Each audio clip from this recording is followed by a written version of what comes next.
It isn't only the drilling that's unfamiliar to the Americans. Severe punishments for even small infractions provide a closer look into the army under King George than many Americans have seen before.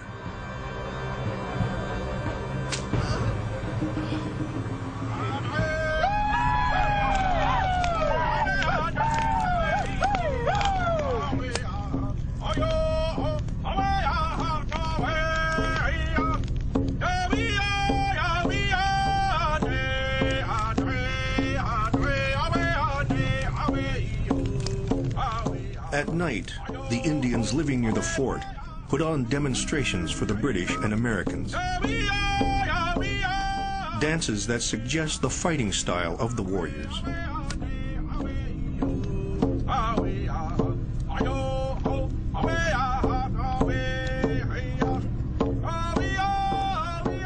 The soldiers now know what the famous Indian war whoop actually sounds like.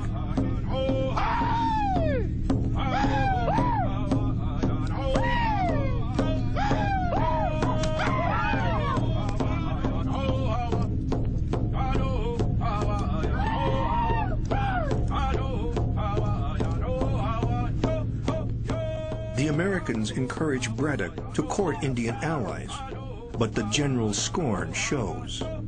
All but 7 warriors go home.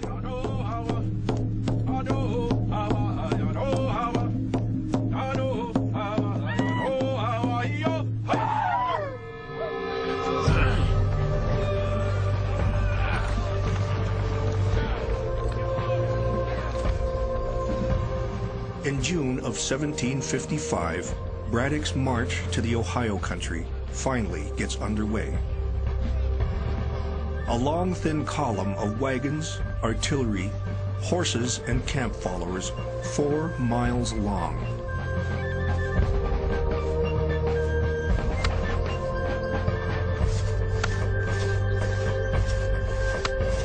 "300 axemen clear the way. It's a logistical feat that only the British would attempt. Marching an army through 100 miles of dense forest, steep mountains, and muddy river crossings. After a week, they have gone only 22 miles. Frustrated by the slow progress, Braddock splits his force and takes an advance column of 1,400 men ahead. It is Washington's 3rd adventure into the Ohio Valley. This time, he hopes to finally drive the French out. The main body of the army escapes any direct attacks. Others aren't always so lucky. English messenger James Smith is captured far from the column and taken to the French fort Duquesne. As fast as you can.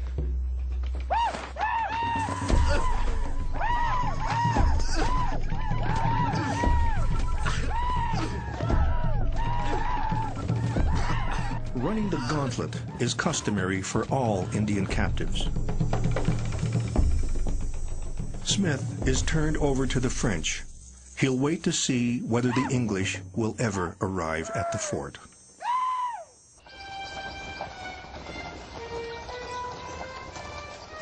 After 3 grueling weeks, the British Army finally approaches the Monongahela River, just a few miles south of Fort Duquesne. Morale is high. General Braddock has led his army nearly 100 miles. His engineers built log roads to cross the swamps. A company of sailors rigged block and tackle to hoist the heavy cannon over the hills. The worst is behind them.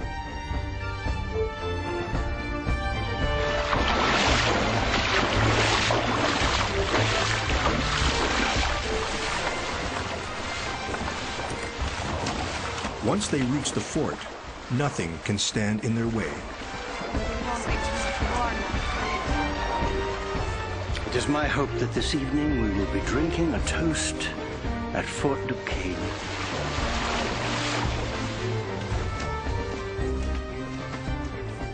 Braddock has succeeded in transporting a modern army and its artillery deep into the wilderness. Washington is impressed. This is the kind of British officer the young Virginian aspires to be.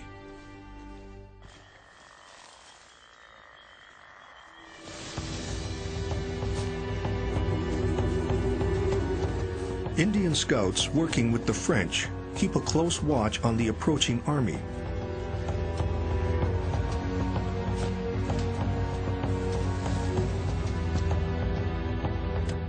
When word reaches Fort Duquesne of the advancing British column, the French realize their only hope is to ambush the British as they cross the Monongahela River. But their Indian allies balk, unwilling to take on the large enemy force. The French captain Léonard de Beaujeu dons Indian war dress and paints his face, a gesture of solidarity the British would never consider.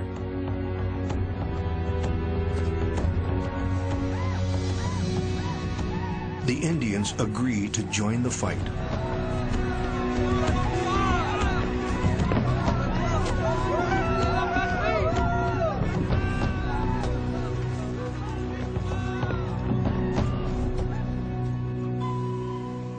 At the front of the British column, George Croyan, a Pennsylvania trader, leads the 7 remaining Indian scouts, moving quickly the last few miles toward Fort Duquesne. Captain Beaujeu's force of nearly 900 Indians, Canadians, and French regulars moves just as fast toward Braddock's column, still hoping to catch them at the river crossing.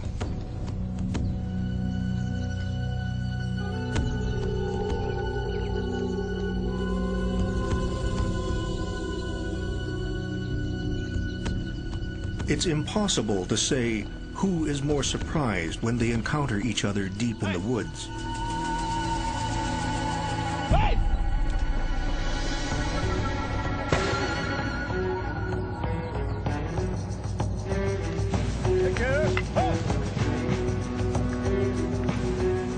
The elite British Grenadiers move forward.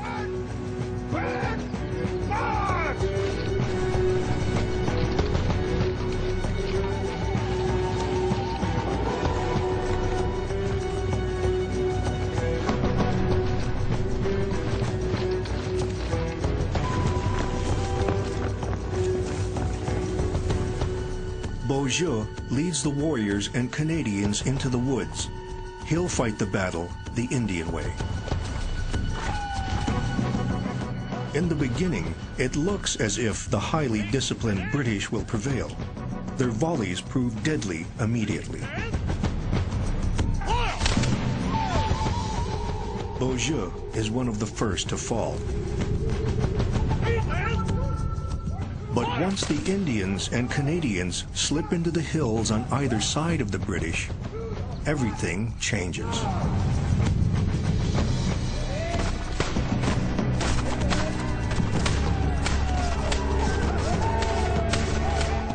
Washington and the other officers struggle to keep their men in formation.